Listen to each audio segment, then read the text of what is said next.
Hello, welcome to Libra Philippines. So itong reading na ito is for Libra, Sun, Rising, Venus, Jupiter, Libra. Take only what resonates, guys. Hindi ito magre-resonate sa lahat. Unfortunately, hindi ko talaga makukuha lahat ng energy ng Libra sa mundo.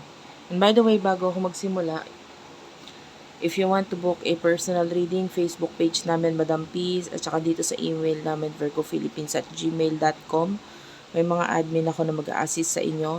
TikTok Shop Unipri, UNIPRI. Ayan, dyan ka pwede maka-avail ng mga products na available sa amin. And please do support my band, guys. Vocalista po ako ng bandang Sibol. Ayan, Facebook page namin is Sibol. Pero mahirap siyang i-search kasi maraming kapareho namin na name. So, ang i-search mo is yung bandang Sibol. Okay? YouTube channel namin, Madam PTV. Dito namin i-upload yung mga kanta namin. And also, dito sa Facebook page. So, be sure naka-follow kayo dyan.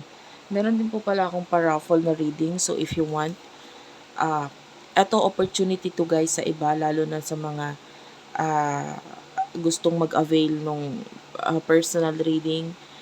And, ang worth nito is, pag i-avail mo siya sa amin ay nasa 4.5K. So, of course, hindi lahat kayang ma-afford yon. But if you want na matry, try your luck, and sumali ka dito sa paraffle namin, like and follow mo lang yung Sibol na page. And then, pag di mo pa rin siya ma-search, bandang Sibol, lagyan mo na lang ng Madam P pa sa dulo. Meron kaming content doon or meron kaming pinost doon which is yung pinaka-featured video namin. Nakalagay Buntong Hininga by Sibol, yun yung pinakakanta. Yun yung nasa caption. Yun yung ilalike at i-comment mo. Okay? And then, share mo na rin. Lagay mo yung favorite part na lyrics mo ng kanta and then hashtag Sibol sa Kalam. Share the video. And yeah, yung raffle winner, ipaparaffle siya, ay ipopost or babanggitin July 2025, July 20, 2025, 8 o'clock p.m. Philippine time. Ayan, ang kasama doon sa reading na mapapanalunan is astrology, transit, love, and career. So, tatlo yon. Kaya, ganun na umabot siya ng 4-5. Anyway, let's start.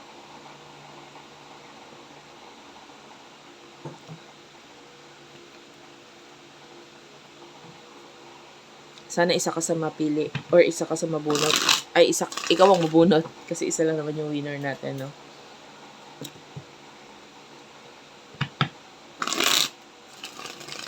Yan. Dapat nakashare yun, guys. Kasi, gustong-gusto kong hipuin ang puso ng bawat isa. And hindi ko naman magagawa yun sa ganito lang. So, kung, papadaan ko sa music, magagawa natin yan. Kasi yung music pwedeng makasama kahit ikaw ay malungkot, ikaw ay masaya. Ayan, so gusto ko kayong makasama. Kaya ano ko yung music namin. And mostly ng aming kanta and lahat ng aming kanta ay magiging original song. And ito yung Buntong Hininga, ako po nagsulat mismo niyang kantang yan. So sana marinig ninyo yung sinulat kong kanta. And yung boses ko na rin. So let's start. Thank you. Oh, tragedy, soulmate. Okay. Alien is here. Nakakakuha ko ng energy sa'yo na I feel like nagkaroon dito ng connection with the soulmate. Alam mo yung soulmate, hindi naman necessarily soulmate, kayo agad ang magkakatuluyan. Soulmate is, nandun yung parang dito sa mundo, meron talagang magkukrus talaga ang landas ninyo kasi may mga lesson kayong matututunan sa isa't isa. That is what we call soulmate din. No, parang classmate, parang ganun. Pero dito is we're talking about soul. Parang kailangan niyo talagang ma-meet yung isa't isa dito sa mundo to teach each other this life lesson. Ngayon, yung iba naman, yun yung nakukuha kong energy, pero may iba pa tayong definition ng soulmate which is pwedeng nakasalamuha mo na siya sa nakaraang buhay mo, nagka-meet kayo ngayon, And then that is what we call soulmate din kasi classmate kayo nung araw. Classmate kayo nung araw na, nung past life. Okay? So, we also consider that as soulmate. No? So, yan, iba-iba ang definition yan. Ngayon, ang nakukuha ko dito, this is a soulmate wherein merong connection sa inyo ngayon na kaya kayo nagkamit ng person na to kasi may mga lesson kayo dapat matutunan sa isa't isa. Ngayon, I'm feeling like hindi lahat makaka-relate dito but I'm seeing another person na involved which is a third party situation.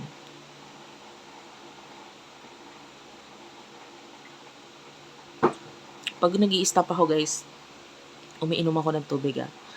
Anyway, so nakikita natin yung connection ninyo nagkaroon ng hindi magandang turn of events.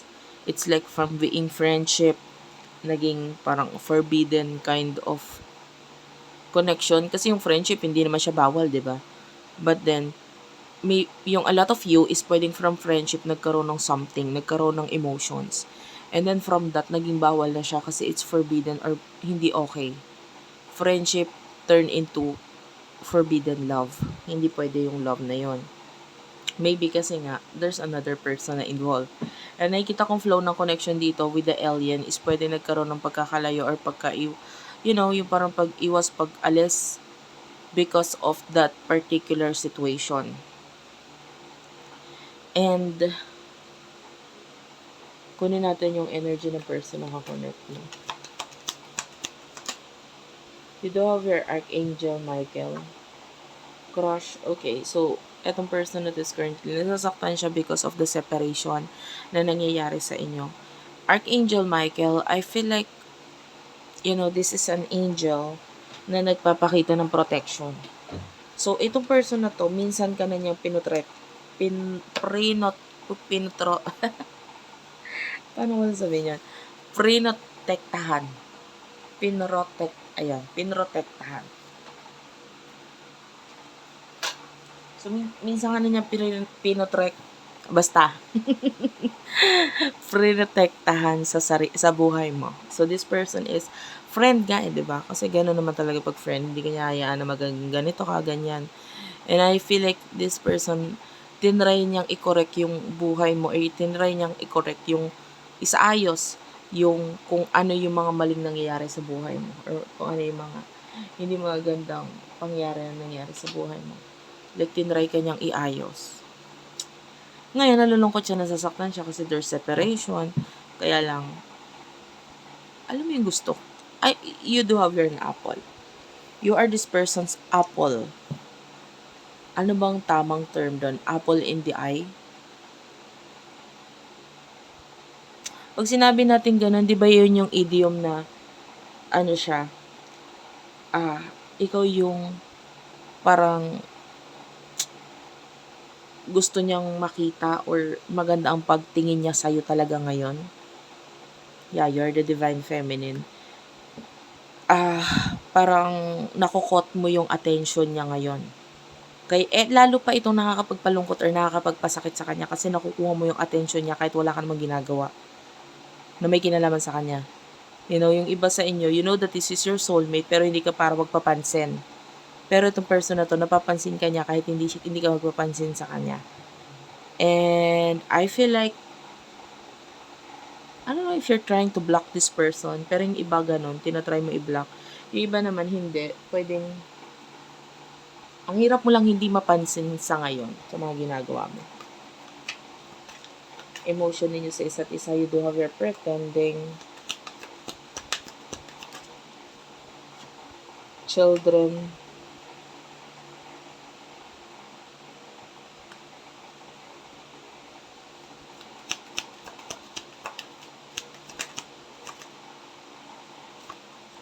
triggers,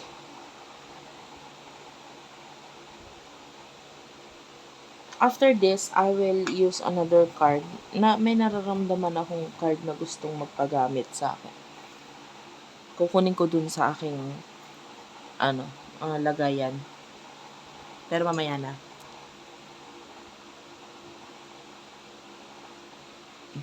Okay. You do have your pretending, so nakikita natin dito, you're trying to live your life Um, pero as much as possible, in-enjoy mo lang eh. Children is here, this is you. In-enjoy mo lang yung, I mean, whatever your age is, pero kung ano man yung mga bagay na nakakapagpasaya sa'yo. Di ba? Yung passion mo. Ano man yung um, makakapagpasaya sa'yo pagdating sa iyong hobby, yung iba, no? So, you're just enjoying yourself sa ngayon. Pretending is here.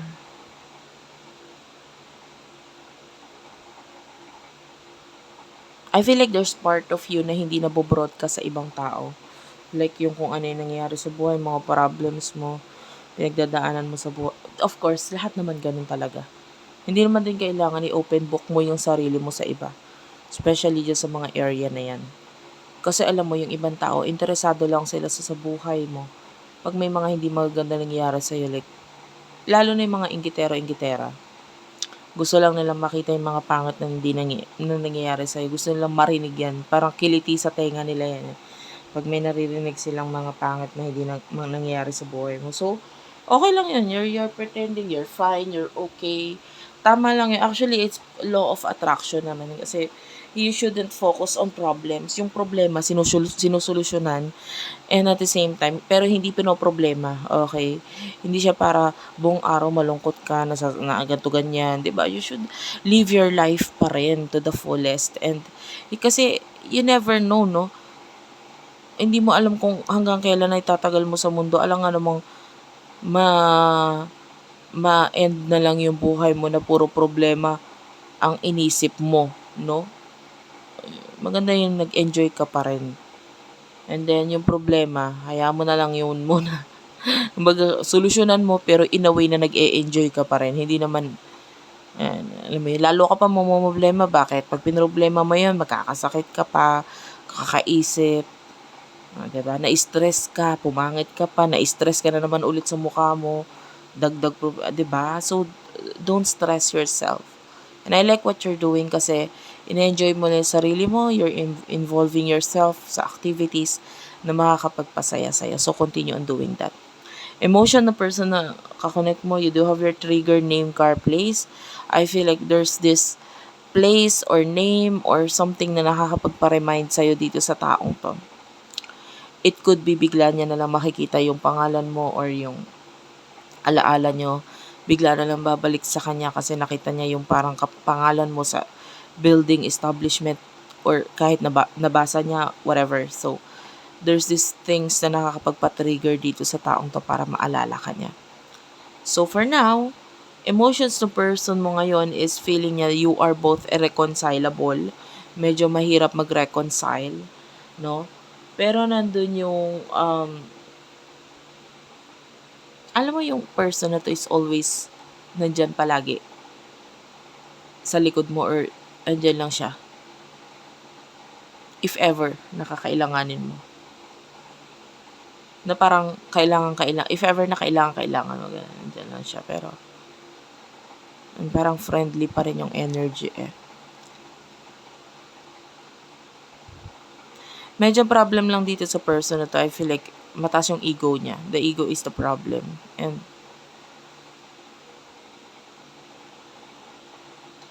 you have something ngayon na inaabangan or gustong-gusto nitong person na to na nakikita niya sa'yo. And maybe because you're just enjoying yourself. Sabi ko nga, the more you enjoy yourself, the more na na-attract mo na lang yung mga bagay na gusto mong ma-attract. And this person is attracted to you. No? Kasi, you're attracting. Meron niya tayong kasabihan, no? Malagi ko nababanggit yun. Yung like attract likes.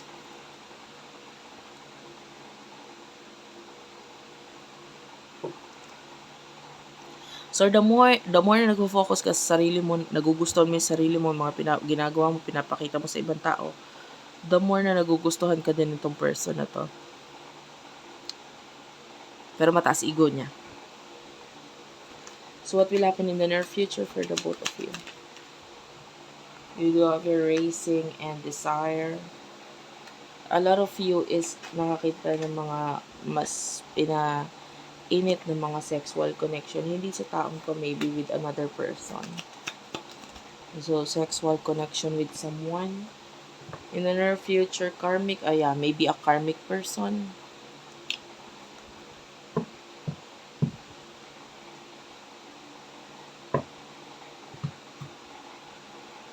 Ah, yung iba sa inyo, if you're in a relationship with a person na parang feeling mo karmic, pero both of you is trying to avoid yung problem sa relasyon ninyo by just, hindi, yung iba dyan, no? Guilty sa ganito. Ang solusyon sa problema is sex. So, that's what I can see here. Both of you are enjoying yourself in the near future dito sa karmic na ito, and sexual activities is present, pero hindi nyo hinaharap yung totoong problem sa relasyon ninyo, which is might be there's this lessons sa inyo, no? Pero ang hirap iharapin. And the energy of the person na nakikitaan natin dito ng pagkagusto sa'yo, pagkahumaling sa'yo, I feel like babalik pa siya, no? Yung iba, some kind of revenge. Ang pagbabalik nitong person na to. Revenge in a way na parang, alam mo yung energy ng kukunin ko kung ano yung para sa akin. Parang ganun. And yung iba pwedeng,